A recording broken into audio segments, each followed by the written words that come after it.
Well, today we're going to be talking about working out, but now this, if this isn't the most confusing handout ever, in a couple of minutes it's going to be very, very clear. You follow this, you can reverse disease.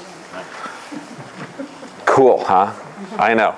Well, today we're going to talk about working the body. Now, working the body is not any different than working the mind. If your body isn't working right, your mind's not going to work right. Do we have an epidemic of Alzheimer's? Yeah, that's why we're going to be talking about brain health coming up in February, about the February 14th. But when you look at this, and this is at the American Psychiatric Association, they say you cannot separate physical from mental function. So if you have a sedentary lifestyle, you're going to have a sedentary brain. It means your brain's not going to work right. So I don't care if you have a reasonably healthy diet, if you're not moving, your brain's not going to function correctly. So this is vital. How many people in here would like to have a fully functioning brain? Okay, good. Yeah, so movement's vital. Now, remember, I taught anatomy for 8 years. So when I talk about anatomy and physiology, you have to look at the different types of muscles. We're going to talk about working them, but there's basically 3 different types. Skeletal muscle, smooth muscle. Now, skeletal muscle is everything that you normally think of a muscle. It's the steak that you would eat. Smooth muscle, these are the muscles that you don't even think about. They have automatic control. Okay, and that's why when you eat that apple, there's actually a muscle or a muscular wave that has this smooth pulsating muscle called peristalsis that moves that through your body, and you don't even have to think about it. There's also muscles around the lungs. And the heart muscle is amazing. Because do you need to rest muscles? Not the heart. It goes from 5 weeks after conception for the next 120 years. It never rests, never stops. It's fantastic. So when you look at this, some of these muscles need rest, some don't. Now, if you've ever been told, well, you know, I have this tight muscle in my back, and it's tight all the time. It's been tight for 2 weeks. When I sit, it's tight. When I stand up, it's tight. Is that a muscle problem or a nerve problem? Don't answer. Okay. Because you're going to find out how that works. Well, let's look at smooth muscles first, because we're talking about working muscles. Now this thing, what's interesting, you got to look at the nervous system. When you're talking about the automatic muscles, these are muscles that control digestion, respiration. You don't have conscious control of them. And in fact, there's blood supply that goes to them and nerve supply. Now, we can interrupt these muscles. Ha! Did I just... I wanted to interrupt the muscle. Okay, did I stimulate fear? Okay, good. I stimulated the fight or flight response. What that did, okay, only the first row really got it. But you know, so right now, where's your heart rate elevated? Yeah, so what we're looking at is the automatic response, the fight or flight system. If this is responding or you're under pain, physical, chemical, I just did emotional pain, okay? So any one of those 3 pains, smooth muscle shuts down. Shuts down. So now think about this. If you've got physical, chemical, or emotional stress, you don't have healthy digestion. If you can't digest food, you start to store it. So that means weight gain. If you don't have appropriate function of the lungs, you can't get good oxygen transfer. That means the brain doesn't work right. Now, this stress response is vital to keep you alive in the short term. But if the stress response remains, your body breaks down. It breaks down, and it breaks down pretty quickly. So now let's look at skeletal muscle. Now skeletal muscle, and this is for the anatomy lecture, you know, when you're going to pass your boards. What's the functional unit of a skeletal muscle? Say sarcomere. Sarcomere. Okay, good. Now that's what it is. If you look at this, now you've all seen a steak. Now a steak is a whole bunch of little tiny sarcomeres. Okay, we're talking millions of them. Now what they look like, they're little actin and myosin filaments, and they have like little fingers on them. Now if your fingers are like this, they're not that strong, right? If I'm trying to pull them apart, they can pull apart easy. Now if my fingers are like this, it's hard to pull them apart, right? Well, that's the same thing with muscles. Now when your muscle is stretched out, okay, is your muscle really strong in this? No. It's not. And in fact, try it. Stretch your arm out really, really as straight as you can. Now try and bend it and resist it. It's really easy to resist, and the reason is because these actin myosin filaments, when the muscle's stretched, they're barely contacting. Okay, now bend your arm a little bit like this. So now all the sarcomeres are there. Now try and resist, push down, and pull up. Okay. And the reason is the muscle isn't stronger, there's just more actin-myosin filaments in contact. Okay, so what that means is when we think about working muscles, start thinking about working the whole muscle. And what they're learning now in physiology is that to work the muscle through the entire range of motion, you're not going to get as much work. You're not going to burn as much calories. You're not going to get as much energy. You're not going to get as much benefit as if that muscle is slightly contracted and you're moving it through a shorter range of motion. Isn't that interesting? Like have you heard of lactic acid? Okay, well, back in the 70s, they used to think lactic acid was bad. And what happens is, see, this muscle burns oxygen. Okay, like your car burns gas. So if you start working it and you're not breathing during your workout, okay, what do they say in yoga class? Have you ever had, breathe. Okay, which is hard when you know your legs up like this, your body's like this, and you're in an odd position to breathe. Yeah, right, okay. But you have to in order to oxygenate the system. Now, if this doesn't get enough oxygen, it starts to produce an acid, lactic acid. That's called anaerobic, or it's a type of work without enough oxygen. Now, what they did back in the 70s, they tried to think smarter than the body. They would give these Olympic athletes sodium bicarbonate, okay, which would make them feel better. They wouldn't be sore, it would absorb some of the lactic acid. However, their performance fell. Their performance was horrible. So it turns out that lactic acid is beneficial. Think of this, it's almost like your body's smart. Wait, the body is smart. Because lactic acid, what it does is it increases endurance of this muscle, and it also increases reaction time, stretch for fiber. So when you look at this, now there's two types of muscles, skeletal muscles, postural and phasic. Now, phasic means it's for movement, okay, and you get conscious control over those. You can tighten up your abs, you can tighten up this, you can tighten up that. But the postural muscles, you can't. You don't have conscious control over. And that's huge. So when we look at this, postural muscles are for strength, or for balance. Phasic muscles are for strength. Okay, now you might say, well, what's the difference? I know, he's one of my favorite characters. So the postural muscles function under proprioception. And I know I'm tossing out a bunch of words, but if you understand how to exercise, how to move this, you're going to find stupid stuff that you've been taught isn't correct, and you're going to find smart stuff that is correct. Now, postural muscles, proprioception is your body's position in space. So right now, if I'm standing normal, this is anatomical position. Like, you know, you've seen this. This is the Da Vinci Man. And the reason this is anatomical position is because everything's straightened up. Now, if you were to rip my skin off, hopefully I'd be dead first. But if you have a cadaver like this, you'd see everything's pretty much in alignment. Okay, the muscles are in line, the nerves are in line. When you start turning it, the muscles start to turn around. But if the head, now the postural muscles run down either side of the spine, if that head goes forward, those postural muscles start to tighten up. Now, I can't control it. Okay, so the postural muscles are not in my conscious control. And this has to do with back muscles. It has to do with a lot of muscles that you don't have conscious control over. So if those remain under tone, it has to do with one of two things. Either the nerves are pinched or your posture's off. Okay, does that make sense? So when I see people at the gym exercising their back muscles, okay, because they're tight, or they say, yeah, this back muscle here, it's tight all the time. I went to the massage therapist and they get it. If I have a posture like this, do you think my shoulder muscles are going to be tight? Yeah. They have to be. They're trying, my head's trying to be repositioned so it could restore nerve supply. So this thing's huge. Then you look at this, also postural muscles, and this is the muscles that run on either side of the spine, they increase under tone. I don't want to scare you again, but you've seen the picture. Have you ever seen a cat under stress? Come on, come on. Exactly. Think of Halloween. Like that, okay? Human beings are the same way. Under stress, these muscles that run down either side of the spine, physical, chemical, or emotional stress.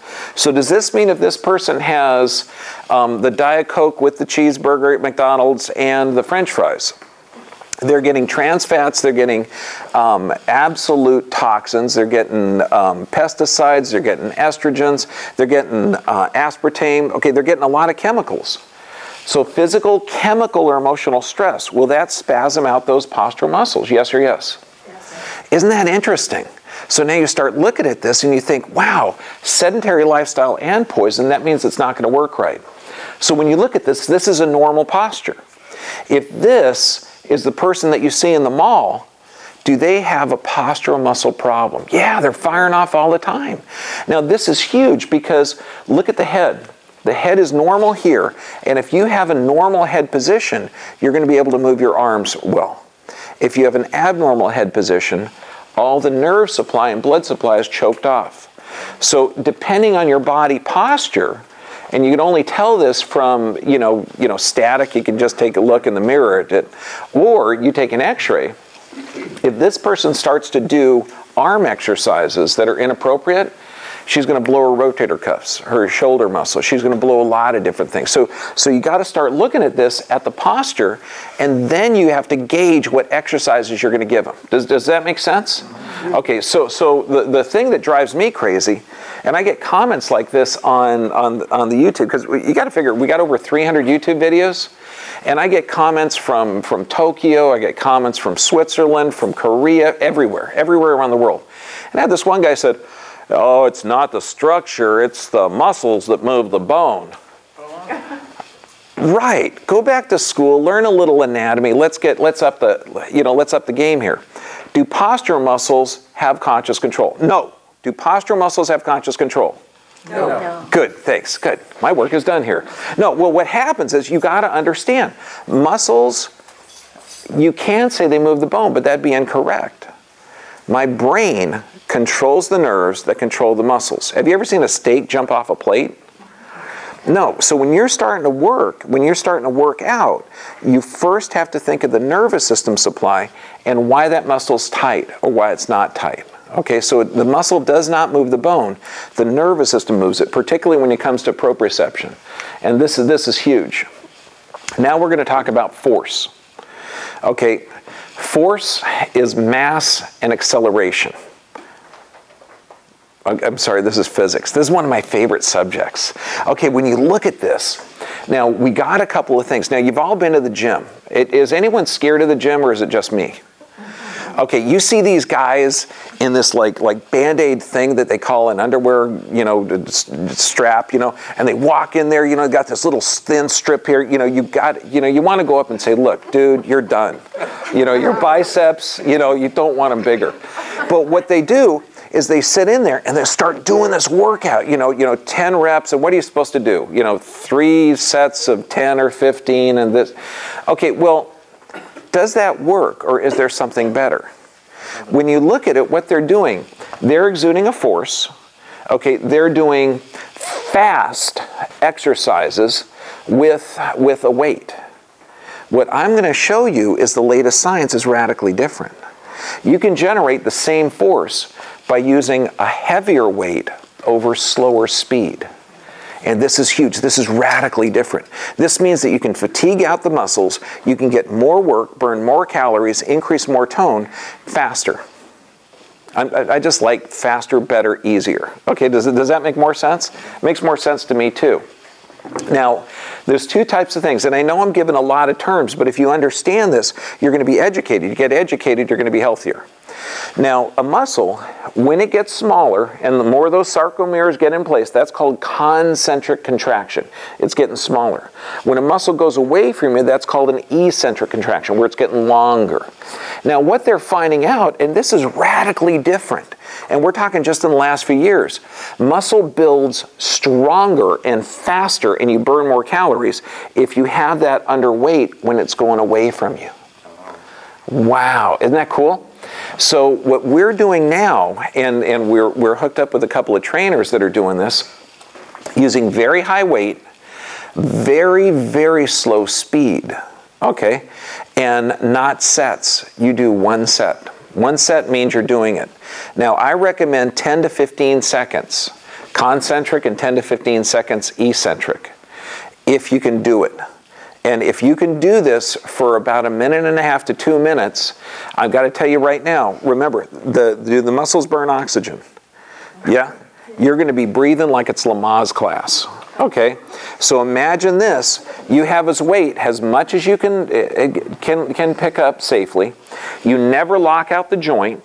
Okay, and this has to do with legs, with hips, with any area you're going to work on, and you slowly move it out. So you grab that weight and you count to 10 seconds. So it's 1, 2, 3, 4, 5, 6, 7, 8, 9, 10, and then you go 1, 2, 3, 4, 5, 6. Okay, can you see this? Okay, can you imagine this? Okay, so I'm telling you, after about a minute, minute and a half, you're only going to do about 3 or 4 reps, so the joints are saved. So it doesn't matter if you have old arthritic joints. They're going to be very, very healthy. Okay, and you're going to get a better workout. So high weight as high as you can, as slow as you can, which builds control, and you only need to do it once. Now, this type of workout's radically different. You get guys that work out every day. If they're working different muscle groups, that's okay. Okay? For me, and if you're doing this, you're damaging muscle tissue. And you want to. You don't give it time to rebuild. You want to damage it, you want to rebuild it. You damage it, rebuild it, damage it, rebuild it, and that builds it up. Okay, it builds it up rapidly. So this, you can only do it maximum of 3 days a week. You got to do it a day, then rest a day. Do it a day, then rest a day. Okay, does that make sense? Yeah, so in other words, on the reverse band, you want us to go up 1, 2, 3, 4, 5, 6, 7, 8, 9, 10 with much weight and then bring it down. Exactly. Okay. Now, the neat part about this, it's a pretty big ego boost because you start maxing out machines. I mean, that's kind of fun. Okay, now, the standard rep is, you know, they're doing it rapidly. Okay, now that's a problem because now let's say that you're starting off with, say, maybe a 5-pound weight, okay? Or let's say you've been doing it longer and you have a 20-pound weight. Or let's say you're doing it really long and you're doing it like a 50-pound weight. Okay, so whatever level you're at, if you go in there and you're doing the regular sets like you see at the gym, what you're doing is you have momentum. Okay, so you'll see them pick it up like that, and they let the weight carry it up in the air, and then the more sarcomeres are attached, and then they can lift it up further. Can you see this? So they're not really getting the workout. So what they're doing, and you'll see everybody, even the big workout buff guys, they'll actually go like this. Okay, well they'll throw their body up, let momentum take it, more sarcomeres will get attached, and then they'll do it. And then they built bars and stuff where they can do it. But even then, you can throw it up. So this, if you do it slow and accurate, okay, you get more workout better, faster. Okay, you're going to burn more calories and build muscle better.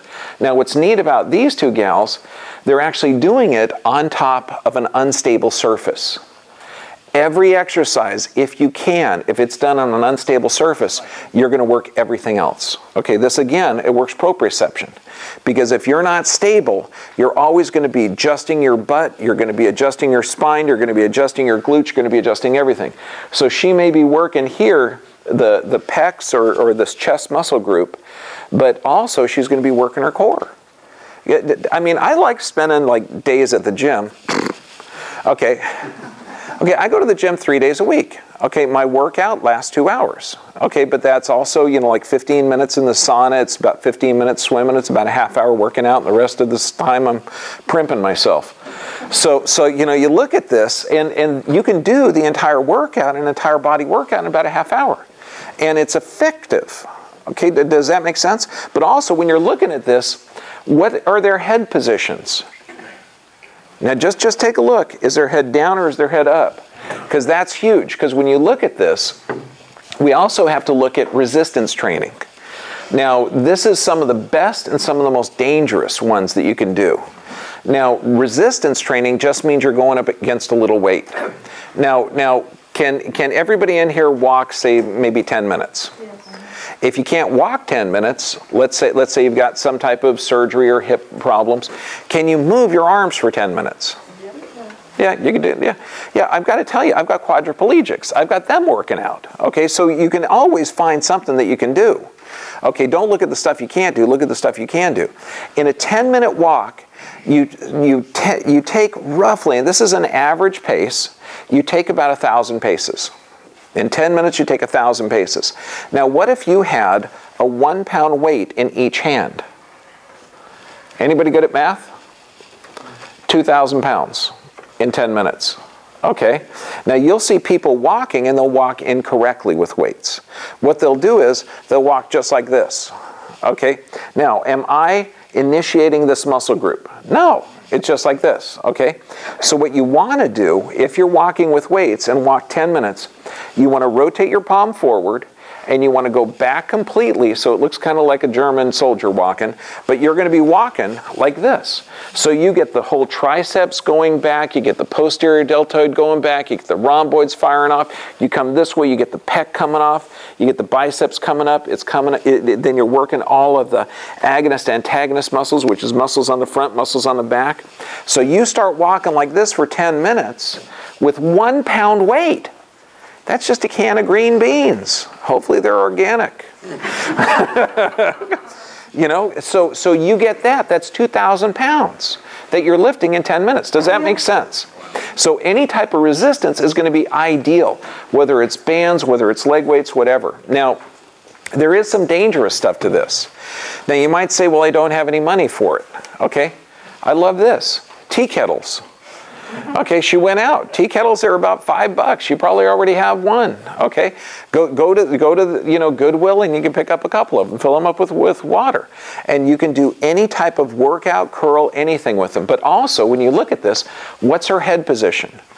And you got to think about this because all the blood supply and nerve supply comes out of the base of the neck that supplies that shoulder area. So if your body position is appropriate, you're going to have full blood supply and nerve supply. Now the ankle weights, one of the best therapies I've ever developed. Now my history, I was run over by a car, had both my legs broken, my chest fractured, my front teeth knocked out, my skull fractured, and a couple of organs bruised. So when I talk about recovering from chronic injury, I speak with great authority. So when I say that ankles can regrow, that cartilage can regrow, that knees can be regenerated, they can. Okay, they absolutely can. But however, this I don't recommend. See what he's doing, he has a weight on his ankle, which is great, but he's extending it up too high. See, there's two types of exercises you want to do. If you have joint problems, particularly in the knee or the shoulder, which, they're commonly injured, you want to only open up that joint. Now I'm going to demonstrate a great knee hydration exercise right in front of you to regrow cartilage and strain the joints. Want me to do it again? Did I do it too fast? Okay, no, what I'm doing, I'm walking. See, my leg is swinging through the air. And that means that knee joint opens up and separates. When that knee joint opens up and separates, you're straining, you're creating a negative pressure inside of that joint. That creates more blood to flow into there, a superfiltrated blood, and that blood actually hydrates. It produces a fluid called synovial fluid that enriches the cartilage. And then that leg, since it's so big, it opens up and strains those ligaments. You strain the ligaments, it rebuilds. So what we recommend, and you'll see it at our office a lot, is just dangling the leg. And all they're doing, they're moving that leg no more than like this. Okay, it's kind of like what your dad used to do. Yeah, it's broken. No, you just want to, imagine if this was the knee. So you're not lifting it up, but you have a huge weight on it. The more weight, the better. Okay, we recommend between 5 and 15 pounds. So this way, and you have to do it both sides. I don't care if you have an injury on one knee, and the reason you do it, and you always, anytime you're working a joint, you have to have one side up, one side down. One side up, one side down. So your legs, I don't know if this table would support me, but imagine my legs going just like this. It's called a cross-crawl mechanism. What that does, that stimulates the nervous system to heal the joints faster. Okay, always. You never want to work just one joint at a time. Now the ankle weights, phenomenal, but you cannot wear them when you're walking. Okay, they're dangerous. Okay, if you wear them when you're walking, you have to be careful because the knee doesn't work like a hinge. It actually works like a screw. Okay, it looks like it's a hinge, but it's not. Okay, this knee is actually moving twice as much on the inside as it is on the outside. So if you wear an ankle weight, and let's say you turn a corner like this, standard, right? You can wrench that knee and cause a tremendous amount of damage. Now when I talk about knees, I've dissected over 500 of them. So when I talk about the mechanics of the knee, this you have to know. You can walk with weights, and if you do walk with weights, okay, you're going to take 1,000 paces in 10 minutes. If you come up to a corner, you have to stop, then go again. Okay, you have to be so careful, like your knees are going to explode, even if they don't hurt. So that, one of the most dangerous exercises you can ever get, one of the most beneficial exercises you're ever going to get for the joints. Now the shoulder joint. How many people have shoulder problems? Virtually everybody. Okay, everybody, you have to. Okay, why? Because what body position do we have? This is pretty much driving, computers, TV, video games. Okay, so what that does, if that heads forward, it chokes off the blood supply and nerve supply to the shoulder. Now there's 4 muscles that hold this bone here. It's called the humerus, although it's not real funny. It's called the humerus inside of this little cup. Now what's interesting with the shoulder, you've got this humerus in this cup, and it's incredibly mobile. Now you've got these 4 muscles that attach it, and they do some action. They move it out, in, and up a little bit, but their main function is to drive that bone, suck it into this socket, and they do a phenomenal job. However, if the head's forward, blood supply is choked off. Now since you got these 4 muscles, it's choked off to the topmost muscle. Guess what the most commonly torn muscle in the rotator cuff is? The supraspinatus, the top one, the one at the top. And 100% of the time, 100% of the time, there's forward head carriage involved. I can't tell you how many hundreds of patients I've had with shoulder injuries, and they say, yeah, you know, they've been working on my shoulder for months and it just doesn't work. You know, I've been to the physical therapist for a long time, you know, and he's just not doing it. They put electrodes on it. You know, I go, dude, come here, let's get an x-ray. You know, why? Because you can't work on something. If your head's forward, it's like working with a tourniquet. That's stupid. You cannot fix a shoulder unless you pay attention to the neck. Does that make sense? Yeah. Now, this is the weird one, okay? If you have, because remember, the main function of those muscles is to suck that bone into that cuff. Now, let's say that you tear one. Guess what? The shoulder doesn't fall out of the socket, it falls up.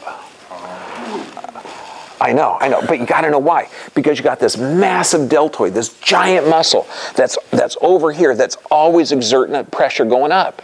So if you have a torn rotator cuff, you can carry a purse. If a guy's carrying it, it's a bag. Okay. I know, because I did an experiment and I carried a purse in Chicago and it was really heavy. But you know, you can carry it, it's fine. And here to here, you're strong. But if you have a bad rotator cuff, right about when you get to here, it's going to hurt. You get to here, it's going to hurt really bad. Because what that's called impingement syndrome. So what you want to do, how do you fix all shoulder injuries? How you fix all shoulder injuries? First, you got to restore the head position. That restores blood supply and nerve supply. Then you have to reform the socket. And what you do is you turn your palm forward and you just pendulum it. You go back as far as you're going forward. And the reason you turn your palm forward is because that rotates this bone inside of the socket and you actually reform. You reform the labrum. You reform the socket. It's the most amazing exercise ever. But remember I said you got to work both sides? So you got to work both sides at the same time. Now this is the hardest exercise. Okay, now I've tried to explain this 1,000 times. What you do to work the shoulder, the elbow has to be locked, the palms have to be forward, and you go back as far as you're going forward. And you have to have a weight. Any kind of a weight. I mean, shoulder injuries retire chiropractors, and I see a couple hundred people a day. I want to do this for decades after decades. So for me to do it, I know my shoulders are at risk. I use about 20 pounds of weight. Okay, I do it 3 days a week to make sure my shoulders are strong, and they are. Now, you may want to start off with 3 to 5 pounds, but you have to have your palms forward. That rotates that in there. You have to have a weight. It drops it down. You have to move it back and forward. Now, this is a ligamentous exercise. It's not for muscles. But if we're going to work the muscles, you've got to have a healthy one. Now, I found this is the closest thing I could find in a workout book, but his palms are internally rotated. That's stupid. You know, one of these days I'll write an anatomy book and show people how to work. But this thing, the palms forward, back and forth, just like that. Does that make sense? That, as long as you're fixing the neck, you'll have 100% success. Now, why is this guy bad right here? Why is his workout bad? What's his neck position? Yeah. This guy, I know, he loves his bicep too, but he shouldn't be looking at it. Okay? Okay. These guys are doing it perfect. Why? Because they understand that position of the chin is vital. And then again, if you do a slow, concentric and eccentric contractions, okay? Not locking out the joint, you're going to get a better workout. These guys are at risk of damage, those guys aren't. Does that make sense? Okay, so it's vital. Yeah, the only other thing is the absolute horrible, you know what caused the Roman Empire to fall? The Roman chair. Now, if you've ever seen it at a gym, okay, it's a horrible thing where it locks your legs in, it has a waist here, and what people will do is they'll flatten out their back, increasing intrathecal pressure, which is pressure in the gut, forcing fluid in the back, and then they put it under strain. I mean, I want to go up there and hit these big workout guys and say, what are you doing? You know, you can't do that. You can't do that. No, you have to have a curve in your back because your spine gets its strength from the curves. So you don't want to do any exercise that flattens it out. This is one of the greatest lymph movement exercises, one of the greatest strengthening exercises. And all you got to do is bounce. And you can bounce on just your calves, you can bounce on a trampoline, as long as you get a little bit of movement. And this is where movement comes in. Any type of movement's going to strengthen your body. It's going to strengthen your bones, it's going to strengthen lymph. So let's say that you're watching a TV program. You can sit there and watch it and bounce. Let's say you're cooking. The watch pot will boil eventually. Okay, you can bounce just like this. Okay, it's nice, you're getting a good calf exercise, it'll work. If you want to really bounce, you can do the exercise named after Jack LaLanne. Jumping jacks. Did you know it was named after him? I think that's cool. Yeah, so there's any kind of movement you can do is going to be vital for this. Now this, since breathing is so important, this is a normal side view of a neck, this is a normal front view of the neck. And since breathing is vital, if you can't breathe, you can't get oxygen, you can't burn the muscles. Okay, does that make sense?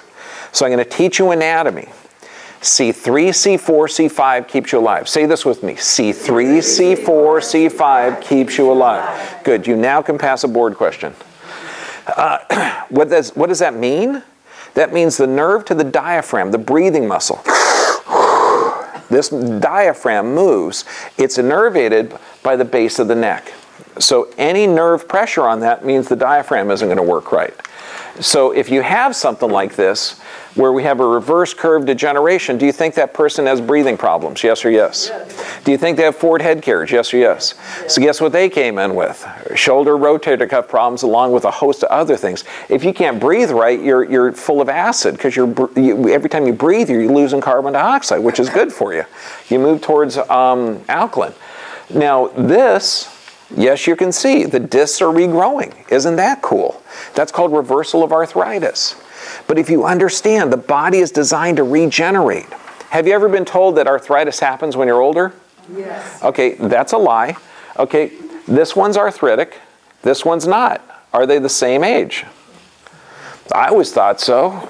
You know, I know. When you start talking common sense, this medical jargon is foolish.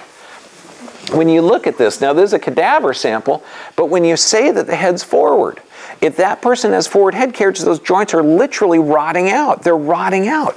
And this is going to negatively affect breathing. If you don't breathe correctly, does your system's going to become more acidotic. Guess what's popular? What affects half our population now? It's called, starts with a big C. Cancer. Yeah.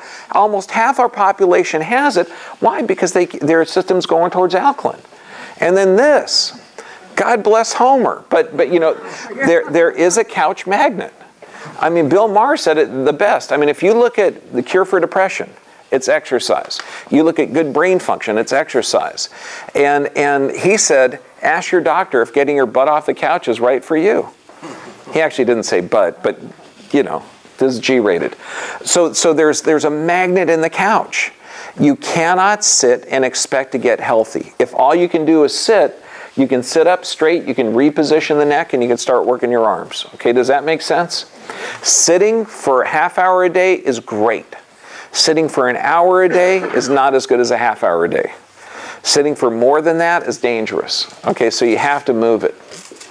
Carpal tunnel syndrome. Have you ever heard of carpal tunnel syndrome?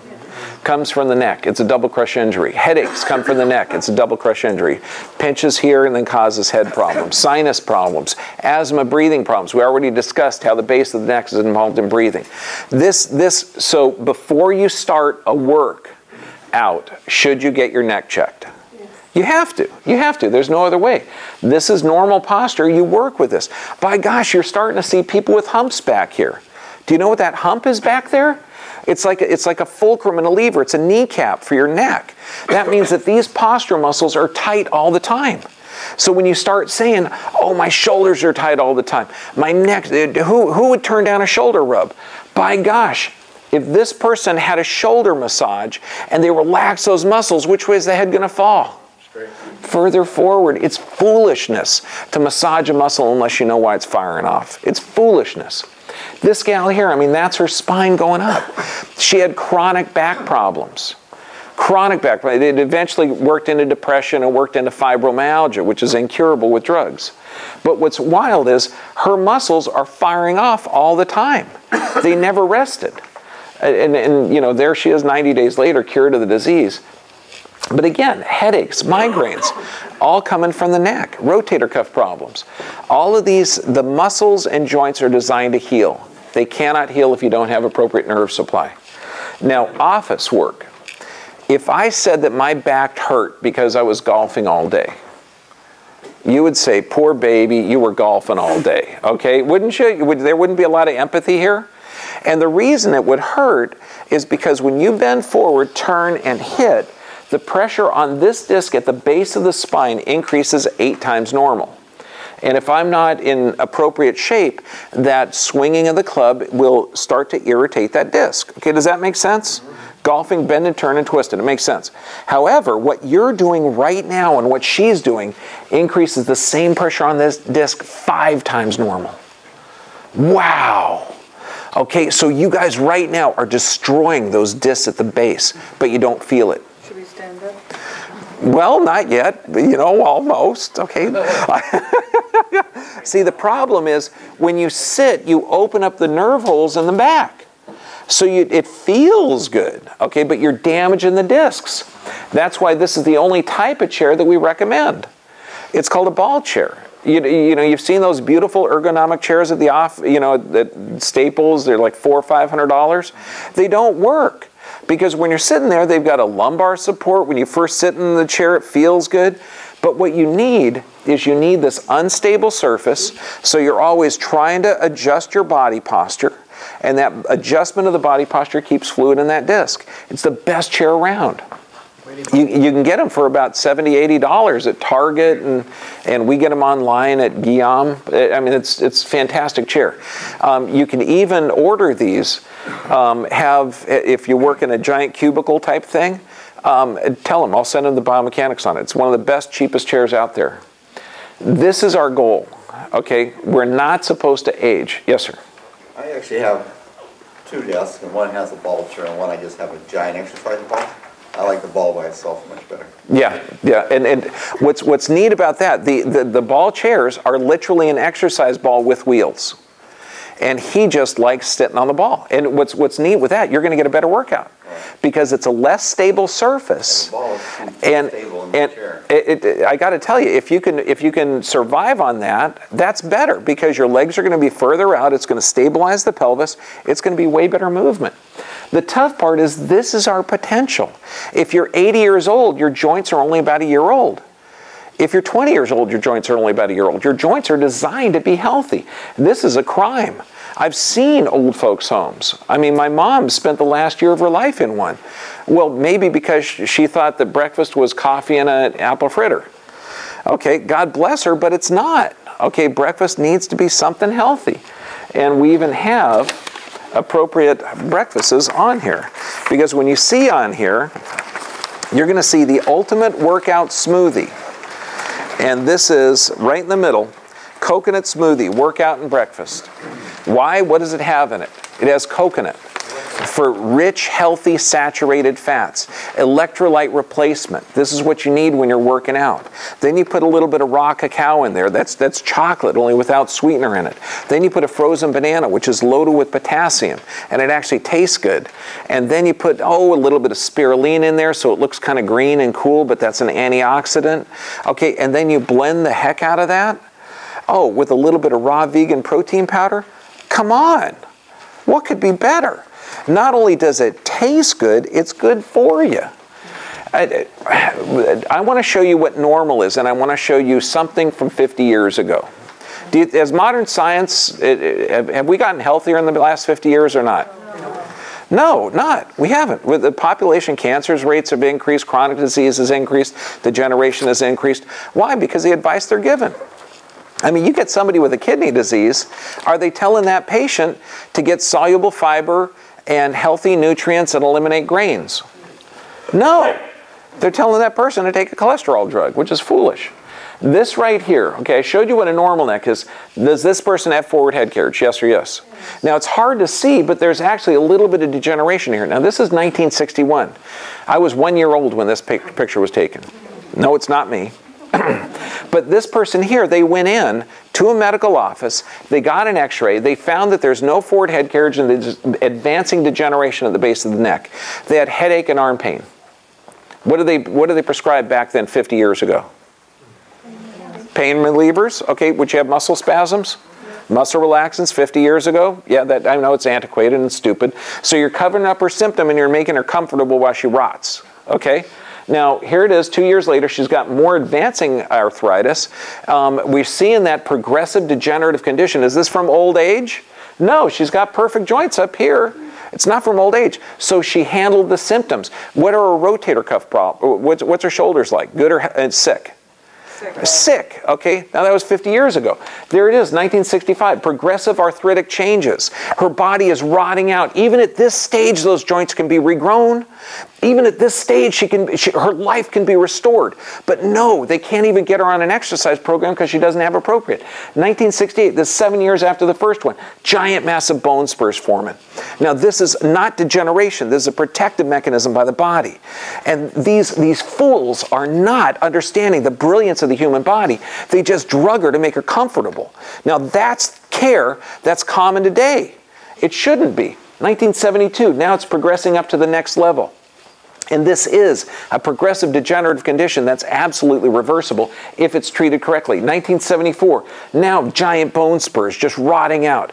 They're monitoring her. They're saying your body's being destroyed, and they're not telling her that her body's built by God, that it can be re-healed. They're not telling her that she should change her nervous system. She should change her proprioceptive firing. She should cause inflammation there. By gosh, they're probably giving her anti-inflammatories. And inflammation's how the body heals itself. Can you see this? Okay, in 1975, now it's progressed beyond belief. Now this is C3, C4, and C5. Okay, this is the base of the neck. What's her breathing like? Do you think she has asthma? Do you think she has depression? Do you think she has anxiety? Do you think she has all of those conditions? Okay, the tough part, could I change that date to 2012? I could. It's the same stupid care. Okay, right now, this is a 68-year-old patient with a 43-degree scoliosis down to 37. 68. Now, what's neat is, you don't know her, but she actually had a stair chair. I don't know, a stair chair, what it is? You sit in this chair, and it carries you upstairs. Okay? Okay, why? Because her legs weren't working. Okay, now she's a grandma. Okay, and what's fun is I told her, I said, well, only your grandkids will be using that because you'll be walking up the stairs. Sure enough, 6 months later. But the biggest challenge with her is, how many medications do you think she was taking in today's society? It was actually 14. She had high blood pressure, she had high cholesterol, had all this other stuff. 14 drugs. Okay, I mean, she's down to, I think, 2. And if she listens to me more, she's going to be off of those. But better, right? 68-year-old? Now, her orthopedic surgeon says, yes, it got better, but it can't get better. It's eventually going to get worse. I know. Honestly, this is the advice that they give. Joints can be healed, arthritis can be reversed, the body can be healthy. Okay, you have to start working out. When you work out slow, heavy weights. Don't straighten up the joints, make sure the joints are healthy, but you got to get the nervous system checked first. Does that make sense? And that's every workout, every time, everywhere. Now, February, we're starting tomorrow. I think, yeah, February is tomorrow. Okay, to get checked at our office, and this is to get checked for the nervous system, it costs $25. Okay, and this covers x-rays, posture analysis, exam, report of findings. If I find degeneration, I can tell you if we can be helped, and we can actually get your body healthy. Does that make sense? Yeah.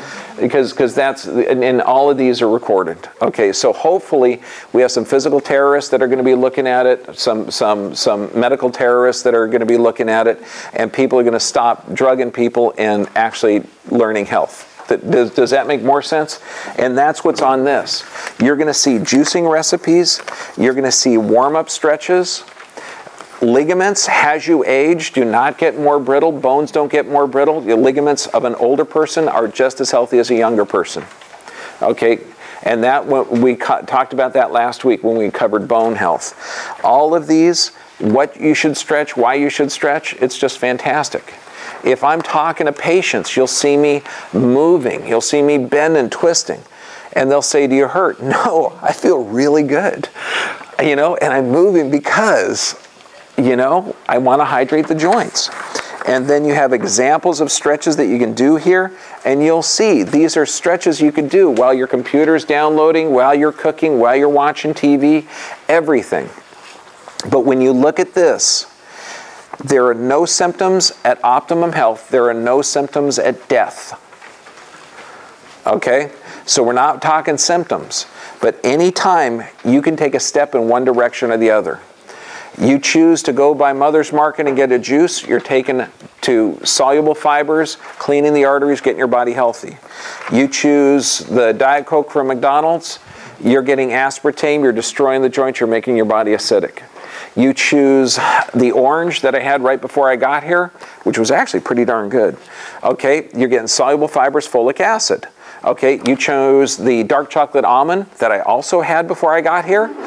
That's a little bit in this direction. It was organic and it was organic chocolate, but by God, you know, that was high in sugar. It's not good. I got balance. The orange was a little bit bigger than the dark chocolate almond, but it was okay. So you can have balance here, you know. I mean, the world is black and white to some people. Yeah, but she's a juice fanatic. Don't talk to her. Okay, so now next week, every second Tuesday of the month, we're going to be back here, actually over there at the new place, okay, and we're going to be doing a new subject. We're actually moving our Tuesday night half hour to health to the office, but next Thursday, the second Thursday, the 9th, we're going to be over there at the new place, okay, and we're going to be talking about deep sleep, restorative sleep. Is this new? It's almost the new place. It seems like the new place, but it's not really the new place. I know, the new place is just like 2 doors away. Yes, sir? Is this any different than the one you gave just a couple weeks ago? Was it? The deep sleep one? Yeah. It's going to be really similar, just a couple of slides are going to be different, but almost exactly the same. Yeah, there's going to be a couple of little tricks, but that's about it. Yeah, just sleep. We keep getting, everybody keeps asking about that. And I think because a couple of people fell asleep during the lecture. Yeah, but thank you so much, because honest to goodness, taking time out of your day to come here, this is invaluable, because you guys, I'm training teachers, because you're going to get out there and you're going to tell people, stop taking that Tylenol, start moving. So thank you very much. You guys rock.